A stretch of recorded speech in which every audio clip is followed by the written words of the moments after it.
Il y a des noms qui traversent le temps et d'autres qu'on force à retenir.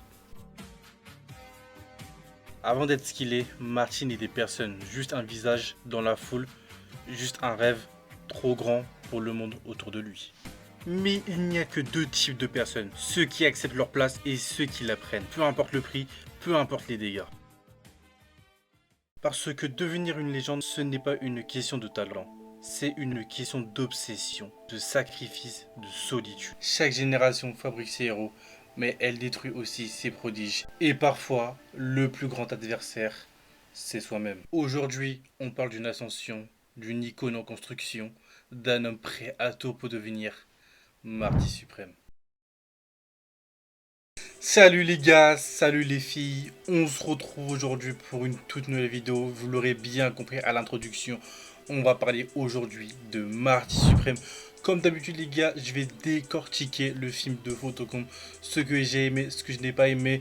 Comme d'habitude, on commencera par la partie contexte, suivi par la partie box-office et pour terminer la partie recommandations. En deuxième partie de vidéo, vous retrouverez bien évidemment les gars et les filles la partie spoiler, suivie de ma note et de ma tier list en fin de vidéo.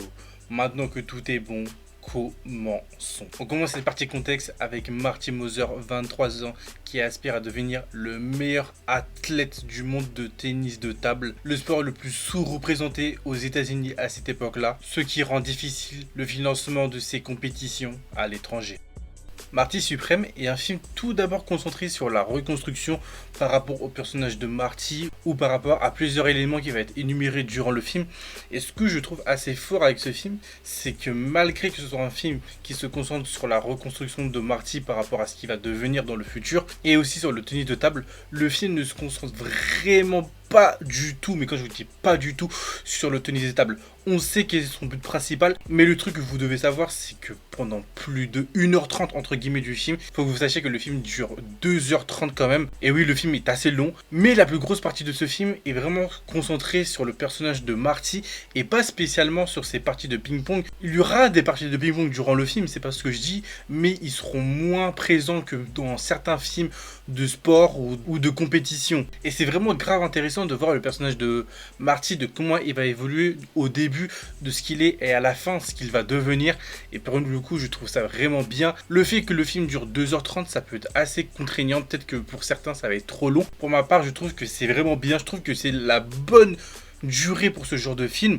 Après, le film, malheureusement, il joue sur certains trucs auxquels les spectateurs peuvent perdre le fil durant certains moments du film. Mais le film arrive vraiment à te faire comprendre ce qu'il veut te transmettre par rapport à l'acharnement, l'obsession, la solitude. C'est plein de thèmes qui vont revenir sans cesse et sans cesse durant le film. Et sincèrement, je trouve que c'est vraiment bien fait. Le film possède quelques petits moments de doute et quelques petits moments en longueur, mais sincèrement je trouve qu'il fait l'affaire. Pour moi, je trouve que c'est le meilleur film de Timothée Chalamet dans sa filmographie, tout ce qu'il a fait. Sincèrement, pour moi, je trouve qu'on est peut-être sur le meilleur film qu'il ait pu faire.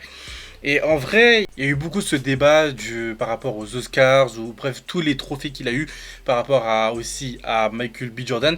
Et là, je pense que je peux le dire et je pense que je préfère la performance de Timothée Chalamet dans ce film que de Michael B. Jordan dans Sinners. Je sais que ça peut peut-être faire polémique, mais personnellement, je préfère vraiment la performance de Timothée Chalamet. Et c'est là que tu te rends compte que vraiment Timothée Chalamet, par rapport à la com autour du film, est vraiment fort. Parce que sincèrement, ça a créé une grosse com. Le film n'était même pas encore sorti en France, que déjà les gens étaient pressés de voir le film.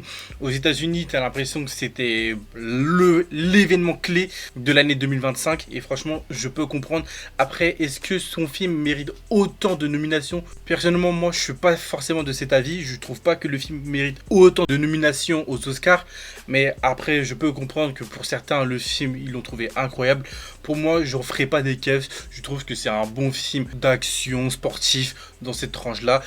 Comme je l'ai répété juste avant, si vous attendez à voir un film sur le tennis, franchement les gars, c'est pas pour vous. Le film se concentre sur le tennis et vraiment plus sur la vie de Marty Moser. Donc tout ce qui est compétition, tout ce qui est entraînement tennis, oublier ça. Et c'est là que je trouve que c'est vraiment fort parce que personnellement, même en regardant la bande-annonce, moi je m'attendais vraiment à un film de tennis de table et là je me retrouve avec quelque chose d'assez différent. Au premier abord, ça peut être assez bizarre parce que toi tu t'attends sûrement à un film de tennis de table ou peut-être pas, peut-être que c'est que moi qui est de cet avis. Et là tu te retrouves avec quelque chose d'assez différent, mais je trouve que A24, de comment ils l'ont fait, comment ils ont produit ce film, je trouve que c'est vraiment, mais vraiment bien fait. D'ailleurs, on va parler de A24 tout de suite parce qu'on va rentrer maintenant dans la partie box-office.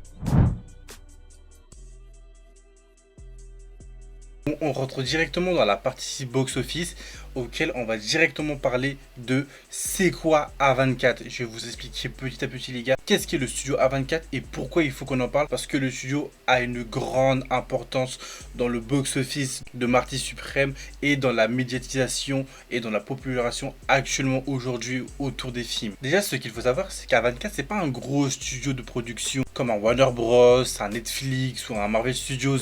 Là, c'est vraiment un studio qui a financé, produire et distribuer des films indépendants. D'ailleurs, il y a certains films dans cette catégorie qui seront pour la plupart beaucoup plus artistiques, beaucoup plus prises de risques. Et c'est ça que les gens, ils aiment. Et à l'heure d'aujourd'hui, ce qui va avec A24, c'est leur logo. Le logo de A24 est très important. Parce qu'aujourd'hui, voir le logo A24, c'est comme un label de qualité. C'est comme si tu disais, ah bah c'est Pixar, donc ça sera de la qualité. Donc là, c'est pareil avec A24. Quand les gens voient au début du film A24, ils se disent directement, ok, c'est A24, donc ce sera un film qualitatif. Surtout que A24 produisent vraiment des films avec une identité vraiment artistique à leur sauce, ce qui fait que ça sort du format hollywoodien et ce qui fait qu'on a des productions auxquelles, à l'heure d'aujourd'hui, ça pour moi, c'est des classiques. On peut retrouver notamment le fameux Midsommar ou bien Hérédité si on reste dans le genre horreur, ou bien Moonlight qui a gagné l'Oscar devant La La Land.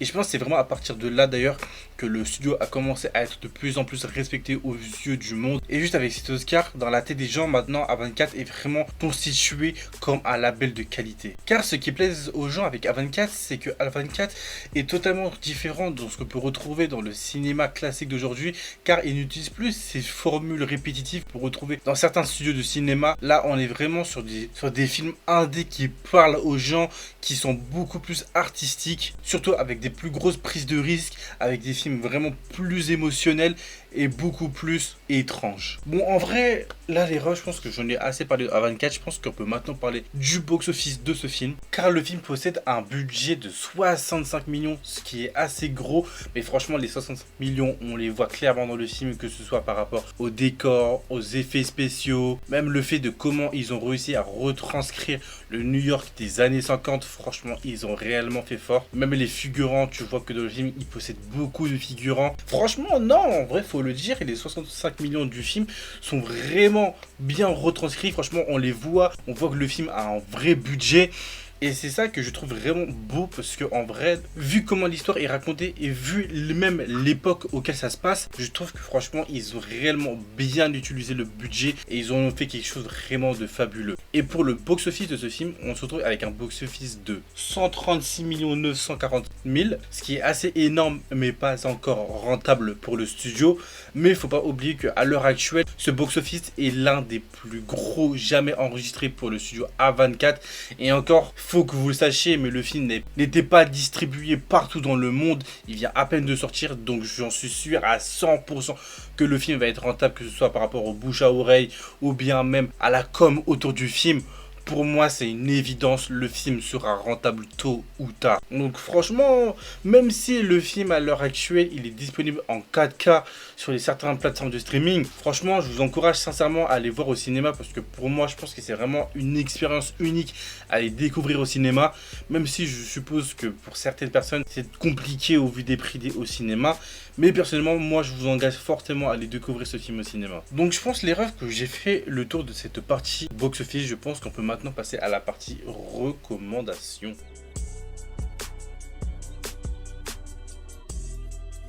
On commence cette partie de recommandations auquel j'ai plusieurs films en vrai de vrai à vous conseiller sur plusieurs thèmes distincts, avec un film sur Timothée Chalamet, un sur A24 et un dans la même mentalité que ce film. On va commencer avec le film de Timothée Chalamet, où je vous avoue que j'ai réellement hésité On va commencer par Call Me By Your Names, que je trouve que c'est l'un des meilleurs films de Timothée Chalamet, même si pour moi Marty Suprême est le film vraiment auquel l'acting pour lui c'est...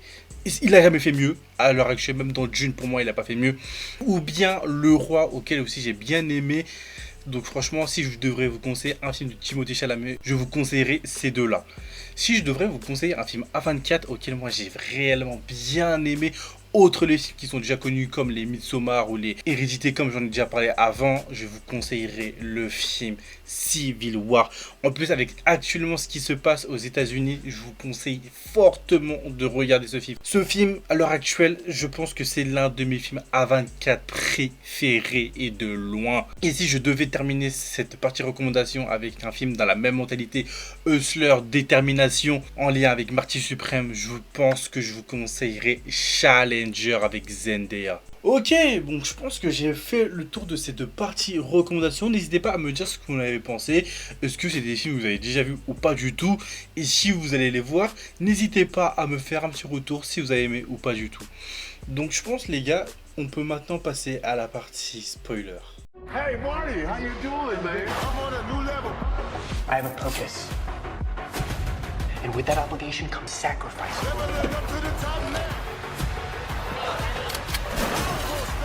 I'm gonna get the beef Wellington and the caviar tasting plate because they're the most expensive items on the menu.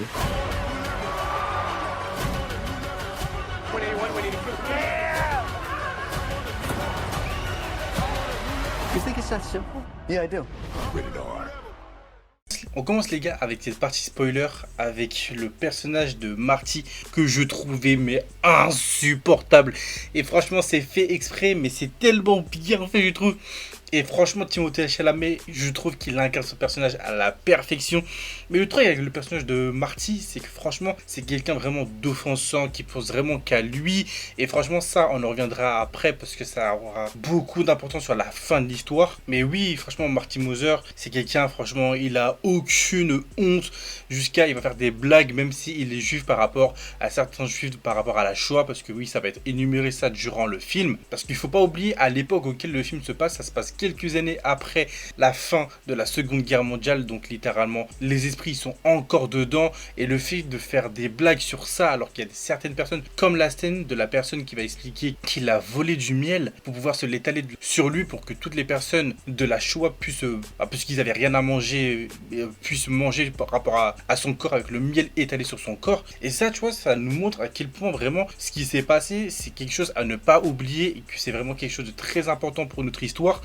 Et le fait de comment c'est raconté, le fait que Marty fasse des blagues sur les juifs, encore une fois, c'est un des trucs auxquels ça rend le personnage vraiment détestable. Mais un truc qui va faire que le personnage est réellement... C'est pas qu'on va s'attacher, mais qu'on a envie de le suivre, c'est sa détermination. Marty est quelqu'un de très déterminé. Lui, comparé aux autres, il sait qu'il va réussir, il sait qu'il peut le faire. Et c'est ça qui rend le personnage vraiment incroyable à suivre. C'est vraiment toute sa détermination, toute sa colère par rapport à ce qui l'entoure et par rapport à son sport et le fait de devenir numéro 1. Parce qu'on le veuille ou non, le film a un contexte politique très important durant le film.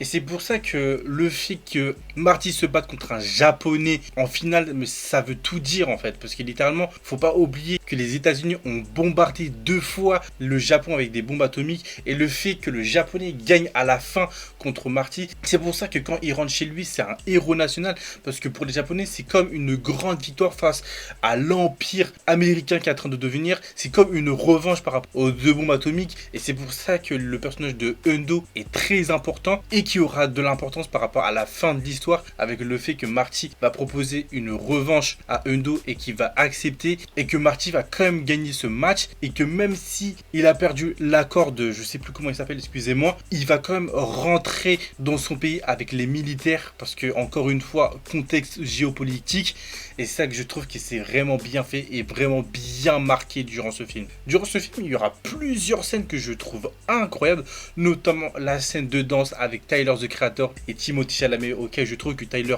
the Creator, pour le premier film auquel je le vois, je trouve qu'il incarne aussi son rôle à la perfection. On l'aura peut-être pas vu aussi longtemps qu'un Odessa Zion, mais je trouve qu'il aura un réel poids pour Marty durant ce film, et vraiment la scène de danse, je la trouve vraiment incroyable. Autre que le fait que le film ne montre vraiment pas beaucoup de matchs de ping-pong, parce que c'est vraiment pas le sujet sur lequel on doit s'attarder durant le film. Le film nous montre vraiment plusieurs aspects, notamment des aspects vraiment gangsters, et aussi des moments réellement choquants, comme le moment où Marty va prendre un bain et la baignoire va tomber, encore une fois, et des moments auxquels tu t'y attends pas, et vraiment quand ça arrive, ça te choque, parce que vraiment t'es bouche bée, tu te dis mais comment ça a pu arriver en fait. Et en fait, littéralement, il n'y aura pas d'explication de comment la baignoire a craqué, mais juste par rapport à ça, la scène qui va suivre avec le vieux qui a la main bloquée sur la baignoire, je trouve ça encore une fois des scènes réellement bien marquantes, et une des scènes qui, je pense, qui va vraiment le plus marquer durant le film. Et en parlant de scènes marquantes, il faut aussi parler de cette scène que je trouve vraiment incroyable, avec le vieux qui avait le chien et qui va se mettre à tirer sur l'autre vieux qui possédait le chien. Non, franchement, encore une fois, la scène est incroyable, avec Marty qui prend peur, qui se met à s'enfuir, avec Odessa qui a été touchée par la balle, par le fusil, et donc tu as tout ce stress de est-ce qu'elle va mourir ou pas, surtout qu'elle est enceinte. Je trouve vraiment que c'est des scènes qui ont réellement bien été réalisées par le réalisateur, et pour moi ça fait partie des meilleures scènes du film. Et pour terminer cette critique, il faut revenir au point clé que j'ai énuméré au tout début de cette critique, c'est que ce film parle de reconstruction, et on le voit bien à la fin, parce que Marty est vraiment quelqu'un qui ne pense vraiment qu'à lui, qui ne se... Et en plus, ça, c'est vraiment un truc qui est vraiment montré durant le film, parce que durant le film, il y a beaucoup de miroirs, mais un truc que Marty ne fait jamais, c'est se regarder dans le miroir. Et la seule fois où Marty va se regarder dans le miroir, après là, c'est plutôt en forme de métaphore, c'est vraiment quand il va voir son bébé, et quand il va regarder son bébé, c'est comme s'il se voyait lui-même, et c'est là que c'est vraiment beau, parce que ça montre vraiment que la première fois que Marty se voit réellement, c'est à travers son bébé et à travers lui-même. Et c'est ça que je trouve réellement beau avec ce film. Sachant que oui, il n'y a pas que lui qui doit se reconstruire, il y a aussi le Japon d'après-guerre, l'Amérique d'après-guerre qui doit se refaire en termes d'argent. C'est pour ça qu'il y a tout ce beau monde. C'est pour ça que le film nous offre tout ce gros milliardaire pendant un moment, car c'est ces personnes-là qui peuvent reconstruire le pays avec leur merchandising, que ce soit par rapport au stylo, par rapport à autre chose. C'est vraiment des personnes réellement très importantes. Et c'est pour ça que le personnage de Gwyneth Paltrow, excusez-moi si je prononce pas son prénom, aura une réelle importance aussi durant ce film, parce que c'est une des premières personnes auxquelles c'est grâce à elle que Marty va réellement commencer petit à petit à se remettre en question, parce qu'il l'aime. Et c'est là que je trouve réellement beau, parce que plusieurs fois dans le film, le personnage de Gwyneth Paltrow va le remettre plusieurs fois à sa place, et c'est ça que je trouve vraiment bien avec son personnage, parce que c'est peut-être l'un des seuls personnages du film auquel elle comprend vraiment le vice de Marty, ce qu'il est prêt à tout pour être l'un des meilleurs athlètes de ping-pong, et c'est l'un des seuls personnages qui va le remettre à sa place. Et c'est vraiment grâce à ce personnage là que la reconstruction de Marty va se faire au fur et à mesure durant le film. Et il n'y a pas qu'elle, parce qu'il y a aussi le personnage de Endo. En vrai, le personnage de Endo, on n'en parle pas beaucoup, parce que lui, c'est vraiment l'archétype du japonais qui se venge de l'impérialisme américain, si je peux dire ça comme ça, mais malheureusement qui va retomber dans les mêmes travers que Marty, parce que franchement, on le verra à la fin, qui va un peu se comporter comme Marty, assez arrogant. C'est plutôt dans ce sens-là auquel, pour lui, Marty ne le battra jamais, il est supérieur à lui.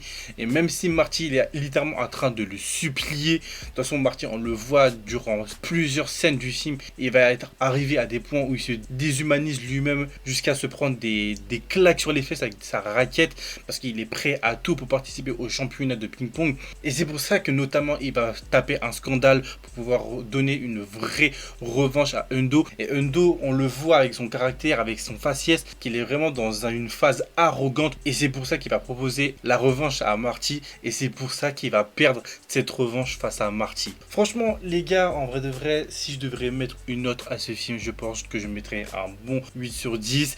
Je pense que le film, j'en ferai peut-être pas des caisses. J'ai vu qu'il était nominé par rapport à plusieurs choses. Je pense que sur certains points, il le mérite, mais pas totalement. Timothée Chalamet, pour moi, réalise l'un de ses meilleurs films. Je me le répète, mais oui, pour moi, c'est le meilleur film auquel il est participé. Est-ce que je vous invite à payer pour aller voir ce film. Franchement, oui, pour moi, c'est une expérience à vivre au cinéma. Donc, foncez, allez le voir au cinéma, payez pour voir ce film. Là, pour le coup, je vous invite clairement à payer pour voir ce film. Le film en vaut clairement le coup. Et si je devrais le mettre dans une tier list, je pense que je le mettrais dans bien cool.